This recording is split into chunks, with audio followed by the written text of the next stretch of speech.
Treneri, kokios mintis po rungtynių? Mintis tokios, kad pradėjom rungtynės 10 minučių labai gerai, susikūrėm 3-4 gerus šansus įmušti, to nepavyko padaryti ir atrodė, kad mes nusiteikę šitom rungtynėm, turim energijos ir kad tikrai bus viskas įdomu ir produktyvu, bet kažkaip tai pirmo kėlinio antrą pusę perėmė iniciatyvą varžovai ir kažkaip negalėjom grįžti atgal į rungtynės. Antras kėlinys buvo šiek tiek geresnis, grįžom atgal, bet vis tiek jautėsi, kad labai daug ar nusiteikimo spraga, labai daug neteisingų sprendimų tokių, kur atrodo mes jau to nedarom, bet šiandien kažko šitoj srityje to pritrūko. Į trečią kėlinį išėjom, žinom, kad čia tie 3 įvarčiai tokiai komandai yra įmanomi, pralošinėt 0-3 ir tikrai pavyko įmušti pirmą įvartį, toliau siekėm antro, irgi buvo gal irgi vėl 2-3 progos, kur galėjom lyginti, aišku, kai neįmušė, jau ten pati pabaiga rungtynių, jau ten viską metėm, bandėm mušti ir toks rezultatas atrodo, kad mes čia gavom į vienus vartus, bet tiesiog taip susiklostė. Bet ačiū vyrams už pasangas, tikrai galbūt reikėtų šiek tiek rimčiau nusiteikti ir žaisti iki galo rungtynėse tokios.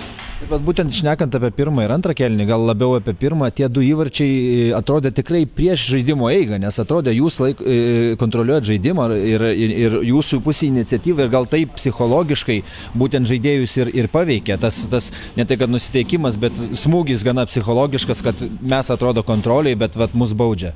Labai teisingai pastebėjote, taip ir buvo iš tikrųjų, kad mes kontroliai, bet kelios klaidos nesukalbėjimo gynyboje, neišsirinkom žaidėjų, kur turėjom, atrodo paprastas dalykas, nieko nebuvo sudėtingo, bet nesusikalbėjom ir tai mums atnešė tos įvarčius, kurie labai skausmingi. Va tokiame etape, pirmam kėliny, kur prasileis tokius, aiškiai nesusikalbėjimo įvarčiai, neišsirinkimo žaidėjų, paprastų, ten tiesiog ne varžovas buvo galva geresnė, o mes juk nesusikalbėjom tuose vietose kažkuriuose. Tačiau po tų įvarčių, nors ir toks smūgis, tačiau psichologiškai pavyko juos ištverti, ar ne? Ir tai suteikia šansą trečiajam kėliny dar varžovom netitrūkti. Ir noriu pakalbėti būtent apie tai, kad tikrai susikūrė trečiajam kėliny bent 3 progas, kai 2 prieš vartininką, 3 prieš vieną jų žaidėją, bet trūksta to kertinio paskutinio sprendimo. Taip, tai net ir 2-1 atakų buvo ne viena, bet pasirinko metimą. Aišku, galėjom pasirinkti galbūt perdavimai tuščius vartus, bet kartais geriau tikrai metimas, negu atidavimas tokio neaiškaus perdavimo iš kontrolio. Lyg tai tų progų buvo, bet nepavyko išnaudoti ir taip rungtynės nuėjo į tą šoną, bet nieko tokio.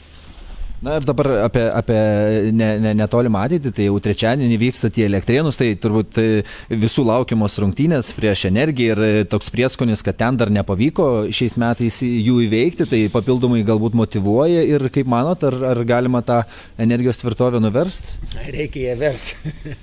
Reikia 2 Lietuvos klubai visą laiką čia mums kaip finalas ir jiem taip pat kaip finalas, visą laiką principingos rungtynės ir tikiuosi, kad vyrai supranta, kad čia yra paskutinės mūsų rungtynės ir reikia su jais tikrai susikauti ir nuvažiuoti visiems geriausios nuotaikos, užsivedė ir taip toliau ir bandyti ten sužaisti bent geras rungtynės, kaip ten bus neaišku, bent geras, kur po rungtynių gali rūbinį sėdėti. Tikrai atidėjom viską, tas pavyko, tas šiek tiek nepavyko, bet mes buvom rungtynėse. Nes ten kažkaip nuvažiavus, atrodo, pradžia niekur, paskui mes po truputį krentam ir pabyram iki labai neskanių dalykų. Ačiū ir sėkmės. Ačiū.